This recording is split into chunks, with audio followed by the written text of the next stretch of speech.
ആകാശവാണി.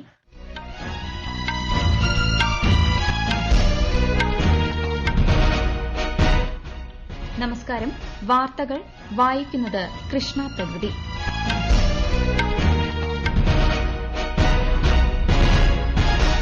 പ്രധാന വാർത്തകൾ. നിയമസഭ പാസാക്കിയ ബില്ലുകൾ അംഗീകരിക്കുന്നതിന് ഗവർണർമാർക്ക് സമയപരിധി നിശ്ചയിച്ചതിൽ സുപ്രീംകോടതിയോട് വ്യക്തത തേടി രാഷ്ട്രപതി ദ്രൌപദി മുർമു. ഓപ്പറേഷൻ സിന്ദൂർ സൈനിക നടപടി എന്നതിലുപരി രാജ്യത്തെ ജനങ്ങളോടുള്ള കേന്ദ്ര സർക്കാരിന്റെ പ്രതിജ്ഞാബദ്ധത കൂടിയാണെന്ന് രാജ്യരക്ഷാമന്ത്രി രാജ്നാഥ് സിംഗ്. ജമ്മുകശ്മീരിലെ പുൽവാമ ജില്ലയിൽ സുരക്ഷാസേനയുമായുണ്ടായ ഏറ്റുമുട്ടലിൽ 3 ഭീകരർ കൊല്ലപ്പെട്ടു. ആശാപ്രവർത്തകരുടെ ആവശ്യങ്ങൾ പഠിക്കാൻ ഉന്നതതല സമിതി രൂപീകരിച്ച് സംസ്ഥാന സർക്കാർ. ഖേലോ ഇന്ത്യ യൂത്ത് ഗെയിംസിന് ബീഹാറിൽ ഇന്ന് സമാപനം. മെഡൽ തിളക്കത്തിൽ മുന്നിൽ മഹാരാഷ്ട്ര. വാർത്തകൾ വിശദമായി. നിയമസഭ പാസാക്കിയ ബില്ലുകൾ അംഗീകരിക്കുന്നതിന് ഗവർണർമാർക്ക് സമയപരിധി നിശ്ചയിച്ചതിൽ സുപ്രീംകോടതിയോട് വ്യക്തത തേടി രാഷ്ട്രപതി ദ്രൌപദി മുർമു. തമിഴ്നാട് സർക്കാരിന്റെ ഹർജിയിൽ ബില്ലുകൾ അംഗീകരിക്കുന്നതിന് ഗവർണർമാർക്ക് സുപ്രീംകോടതി 3 മാസത്തെ സമയപരിധി നിശ്ചയിച്ചിരുന്നു. ഭരണഘടനയിൽ പരാമർശിക്കാതെ സമയപരിധി കോടതിക്ക് നിശ്ചയിക്കാൻ സാധിക്കുമോ എന്ന് രാഷ്ട്രപതി ആരാഞ്ഞു. ഭരണഘടനയുടെ വിവിധ അനുച്ഛേദങ്ങൾ ചൂണ്ടിക്കാട്ടിയാണ് ശ്രീമതി മുർമു സുപ്രീംകോടതിയിൽ നിന്നും ഇത് സംബന്ധിച്ച് 14 കാര്യങ്ങളിൽ വ്യക്തത തേടിയത്. അനുച്ഛേദം 361 പ്രകാരം ഗവർണറുടെ നടപടികൾക്ക് ജുഡീഷ്യൽ അവലോകനം ബാധകമല്ലെന്നിരിക്കെ ബില്ലുകളിൽ തീരുമാനമെടുക്കാൻ ഗവർണർക്ക് വിവേചനാധികാരം ഇല്ലേയെന്നും രാഷ്ട്രപതി ചോദിച്ചു. ബില്ലുകളിൽ രാഷ്ട്രപതി സമയപരിധിക്കുള്ളിൽ തീരുമാനമെടുക്കുന്നത് സംബന്ധിച്ചും സുപ്രീംകോടതി വിധിയിൽ പരാമർശിച്ചിരുന്നു. ഓപ്പറേഷൻ സിന്ദൂർ സൈനിക നടപടി എന്നതിലുപരി രാജ്യത്തെ ജനങ്ങളോടുള്ള കേന്ദ്ര സർക്കാരിന്റെ പ്രതിജ്ഞാബദ്ധത കൂടിയാണെന്ന് രാജ്യരക്ഷാമന്ത്രി രാജ്നാഥ് സിംഗ്. ശ്രീനഗറിൽ 15 കോർപ്സ് ആസ്ഥാനം സന്ദർശിച്ച് സൈനികരെ അഭിസംബോധന ചെയ്യുകയായിരുന്നു അദ്ദേഹം. ഭീകരവാദത്തിനെതിരെ രാജ്യം നടത്തുന്ന ശക്തമായ പ്രതിരോധ പ്രവർത്തനങ്ങൾക്കുള്ള തെളിവാണ് ഓപ്പറേഷൻ സിന്ദൂർ എന്നും അദ്ദേഹം വ്യക്തമാക്കി. ഭീകരതയ്ക്കെതിരെയുള്ള പോരാട്ടത്തിൽ വീരമൃത്യു വരിച്ച സൈനികർക്കും പഹൽഗാമിൽ ജീവൻ നഷ്ടമായവർക്കും രാജ്യരക്ഷാമന്ത്രി ആദരമർപ്പിച്ചു. सबसे पहले आतंकवाद और आतंकवादियों से लड़ते हुए हमारे जिन बहादुर जवानों ने अपनी शहादत दी है, उनकी शहादत को मैं नमन करता हूं, उनकी मैं स्मृति को नमन करता हूं और साथ ही पहलगाम में जो निर्दोष नागरिक आतंकवादियों के द्वारा मारे गए हैं, उनकी भी स्मृति को मैं नमन करता हूं. ऑपरेशन सिंदूर सिर्फ एक ऑपरेशन का नाम भर नहीं है, बल्कि यह एक हमारी प्रतिबद्धता है, एक ऐसी प्रतिबद्धता जिसमें भारत ने दिखा दिया कि हम सिर्फ डिफेंस नहीं करते हैं, जब वक्त आता है तो हम कठोर निर्णय भी लेते हैं और कठोर कार्रवाई भी करते हैं. ഓപ്പറേഷൻ സിന്ദൂറിനെ തുടർന്നുള്ള ജമ്മുകാശ്മീരിലെ സുരക്ഷാ സ്ഥിതിഗതികളും അദ്ദേഹം സന്ദർശനത്തിന്റെ ഭാഗമായി വിലയിരുത്തും. ജമ്മുകശ്മീരിലെ പുൽവാമ ജില്ലയിൽ നാദിർ ഗ്രാമത്തിൽ ഇന്ന് സുരക്ഷാസേനയുമായുണ്ടായ വെടിവയ്പിൽ 3 ജെയ്ഷെ മുഹമ്മദ് ഭീകരർ കൊല്ലപ്പെട്ടു. ആസിഫ് അഹമ്മദ് ഷെയ്ഖ്, ആമിർ നസീർ വാനി, യാവർ അഹമ്മദ് ഭട്ട് എന്നിവരാണ് കൊല്ലപ്പെട്ടതെന്ന് സൈനിക വൃത്തങ്ങൾ പറഞ്ഞു. 48 മണിക്കൂറിനുള്ളിൽ പ്രദേശത്ത് നടക്കുന്ന രണ്ടാമത്തെ ഏറ്റുമുട്ടലാണിത്. ഷോപ്പിയാൻ ജില്ലയിൽ 2 ദിവസം മുൻപ് സുരക്ഷാസേനയും ഭീകരരും തമ്മിലുണ്ടായ ഏറ്റുമുട്ടലിൽ 3 ലഷ്കർ ഇ തോയ്ബ ഭീകരരെ സൈന്യം വധിച്ചിരുന്നു. നക്സൽ ബാധിത മേഖലകളിൽ സമാധാനം ഉറപ്പാക്കുന്നതിന് കേന്ദ്ര സർക്കാർ പൂർണ്ണമായും പ്രതിജ്ഞാബദ്ധമാണെന്ന് പ്രധാനമന്ത്രി നരേന്ദ്രമോദി. ഛത്തീസ്ഗഡിൽ സുരക്ഷാസേനയുമായുള്ള ഏറ്റുമുട്ടലിൽ 31 മാവോയിസ്റ്റുകൾ കൊല്ലപ്പെട്ടതിന്റെ പശ്ചാത്തലത്തിലാണ് പ്രധാനമന്ത്രിയുടെ പ്രതികരണം. നക്സൽ തീവ്രവാദത്തെ വേരോടെ പിഴുതെറിയാനുള്ള ശ്രമങ്ങൾ ശരിയായ ദിശയിലാണെന്ന് കേന്ദ്ര ആഭ്യന്തരമന്ത്രി അമിത്ഷാ പറഞ്ഞു. ഛത്തീസ്ഗഡ് തെലങ്കാന അതിർത്തിയിൽ സുരക്ഷാസേനയുമായി ഏപ്രിൽ 21 മുതൽ ഈ മാസം 11 വരെ നടന്ന 21 ഏറ്റുമുട്ടലുകളിലാണ് 16 വനിതകൾ ഉൾപ്പെടെ 31 മാവോയിസ്റ്റുകൾ കൊല്ലപ്പെട്ടത്. ഇവരിൽ നിന്ന് റൈഫിളുകൾ, സെമി ഓട്ടോമാറ്റിക് തോക്കുകൾ, IED തുടങ്ങിയവ പിടിച്ചെടുത്തു. രാജ്യത്ത് പാകിസ്ഥാൻ പതാകകളുടെയും അനുബന്ധ ഉൽപ്പന്നങ്ങളുടെയും വിൽപ്പനയ്ക്ക് ഇ കൊമേഴ്സ് വെബ്സൈറ്റുകൾക്ക് വിലക്ക്. ഇത് സംബന്ധിച്ച് Amazon India, Flipkart, flag company തുടങ്ങിയവയ്ക്ക് കേന്ദ്ര ഉപഭോക്തൃ സംരക്ഷണ അതോറിറ്റി നോട്ടീസ് അയച്ചു. ഇവ ഉടനടി നീക്കം ചെയ്യാനും ദേശീയ നിയമങ്ങൾ പാലിക്കാനും ഇ കൊമേഴ്സ് പ്ലാറ്റ്ഫോമുകളോട് നിർദ്ദേശിച്ചതായി കേന്ദ്രമന്ത്രി പ്രഹ്ലാദ് ജോഷി പറഞ്ഞു.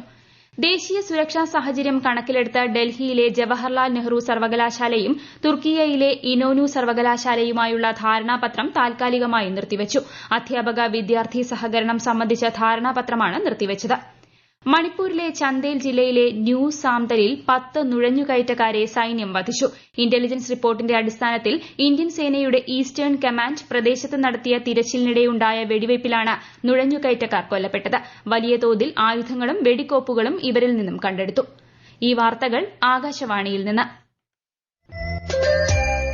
ആകാശവാണി വാർത്തകളും വാർത്താധിഷ്ഠിത പരിപാടികളും All India Radio News Thiruvananthapuram YouTube ചാനലിലും All India Radio News Thiruvananthapuram Facebook പേജിലും AR News_ തിരുവനന്തപുരം ഇൻസ്റ്റഗ്രാം അക്കൌണ്ടിലും AR News_TVM X ഹാൻഡിലും ലഭ്യമാണ്.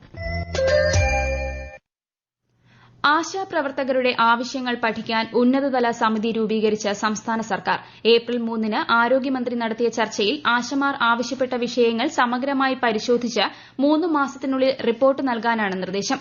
വനിതാ ശിശുവികസന വകുപ്പ് ഡയറക്ടർ ഹരിത വി കുമാർ നേതൃത്വം നൽകുന്ന സമിതിയെയാണ് ഇതിനായി ചുമതലപ്പെടുത്തിയത്. സംസ്ഥാന സർക്കാരിന്റെ 4ാം വാർഷികാഘോഷം ഈ മാസം 23-ന് തിരുവനന്തപുരത്ത് സമാപിക്കും. മുഖ്യമന്ത്രി പിണറായി വിജയൻ സമാപന സമ്മേളനം ഉദ്ഘാടനം ചെയ്യും. ഏപ്രിൽ 21-ന് കാസർഗോഡാണ് വാർഷികാഘോഷങ്ങൾക്ക് തുടക്കം കുറിച്ചത്. ഭരണ നേട്ടങ്ങൾ പൊതുജനങ്ങൾക്ക് അനുഭവവേദ്യമാക്കുന്നതിനും വികസന പ്രവർത്തനങ്ങൾ സമയബന്ധിതമായി പൂർത്തീകരിക്കുന്നുവെന്ന് ഉറപ്പുവരുത്തുന്നതിനും ജില്ലാ മേഖലാതല അവലോകന യോഗങ്ങളും ഇതോടനുബന്ധിച്ച് നടക്കുന്നുണ്ട്. ഇന്ത്യയുടെ അഭിമാനമുയർത്തിയ ഓപ്പറേഷൻ സിന്ദൂറിന്റെ ചരിത്ര വിജയത്തിന് ആദരമർപ്പിച്ച് രാജ്യത്തുടനീളം തിരങ്ക യാത്രകൾ സംഘടിപ്പിക്കുന്നു. സംസ്ഥാനത്ത് നാളെ കൊല്ലത്തും കണ്ണൂരിലും കോഴിക്കോടും ത്രിവർണ്ണ സ്വാഭിമാന യാത്രകൾ നടക്കും. തിരുവനന്തപുരത്ത് ഇന്നലെയായിരുന്നു തിരങ്കായാത്ര. തപാൽ വോട്ടുകൾ പൊട്ടിച്ച് തിരുത്തിയിട്ടുണ്ടെന്ന CPIM നേതാവും മുൻ മന്ത്രിയുമായ G. സുധാകരന്റെ വെളിപ്പെടുത്തൽ അത്യന്തം ഗൌരവമാണെന്ന് തിരഞ്ഞെടുപ്പ് കമ്മീഷൻ കാണുന്നതെന്ന് മുഖ്യ തിരഞ്ഞെടുപ്പ് officer Ratan U Khelkar.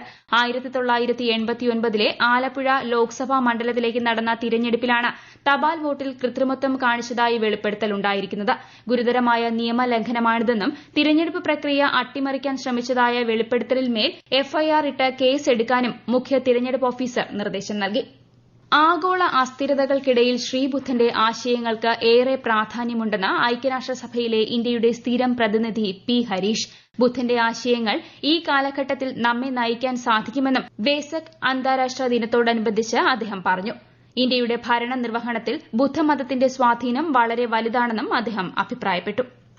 The principle of moderation, or the middle path, remains more relevant today than ever before. The notion of service and compassion to others is another facet of teaching of Lord Buddha that needs to be specially underscored.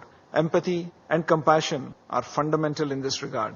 The Buddha's teachings, simple yet profound, encourage us to transcend our differences and embrace a universal bond of loving kindness. This was one of the reasons that inspired us to host the Global Buddhist Summit in 2023 and the Asian Buddhist Summit in 2024.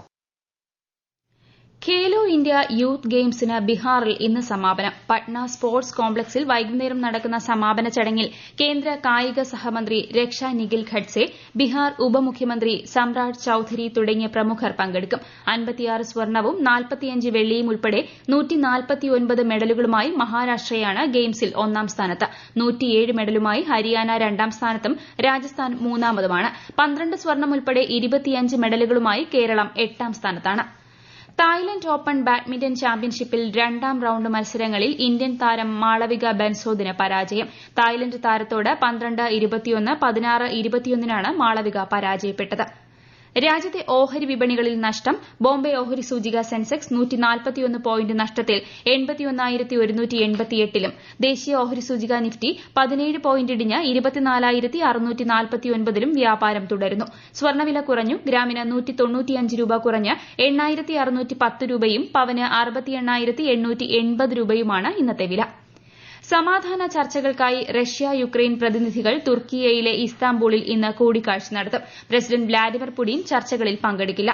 പുടിന്റെ വിശ്വസ്തനായ Vladimir മെഡിസിൻസ്കി Russian പ്രതിനിധി സംഘത്തെ നയിക്കും. Russian പ്രസിഡന്റുമായി നേരിട്ട് കൂടിക്കാഴ്ച നടത്താൻ Ukraine president Volodymyr Zelensky സന്നദ്ധത അറിയിച്ചിരുന്നു. പ്രധാന വാർത്തകൾ വീണ്ടും. നിയമസഭ പാസാക്കിയ ബില്ലുകൾ അംഗീകരിക്കുന്നതിന് ഗവർണർമാർക്ക് സമയപരിധി നിശ്ചയിച്ചതിൽ സുപ്രീംകോടതിയോട് വ്യക്തത തേടി രാഷ്ട്രപതി ദ്രൌപദി മുർമു. ഓപ്പറേഷൻ സിന്ദൂർ സൈനിക നടപടി എന്നതിലുപരി രാജ്യത്തെ ജനങ്ങളോടുള്ള കേന്ദ്ര സർക്കാരിന്റെ പ്രതിജ്ഞാബദ്ധത കൂടിയാണെന്ന് രാജ്യരക്ഷാമന്ത്രി രാജ്നാഥ് സിംഗ്. ജമ്മുകശ്മീരിലെ പുൽവാമ ജില്ലയിൽ സുരക്ഷാ സേനയുമായുണ്ടായ ഏറ്റുമുട്ടലിൽ 3 ഭീകരർ കൊല്ലപ്പെട്ടു. ആശാപ്രവർത്തകരുടെ ആവശ്യങ്ങൾ പഠിക്കാൻ ഉന്നതതല സമിതി രൂപീകരിച്ച് സംസ്ഥാന സർക്കാർ. ഖേലോ ഇന്ത്യ യൂത്ത് ഗെയിംസിന് ബീഹാറിൽ ഇന്ന് സമാപനം. മെഡൽ തിളക്കത്തിൽ മുന്നിൽ മഹാരാഷ്ട്ര. വാർത്തകൾ കഴിഞ്ഞു. അടുത്ത വാർത്താ പ്രക്ഷേപണം വൈകുന്നേരം 6:30-ന്.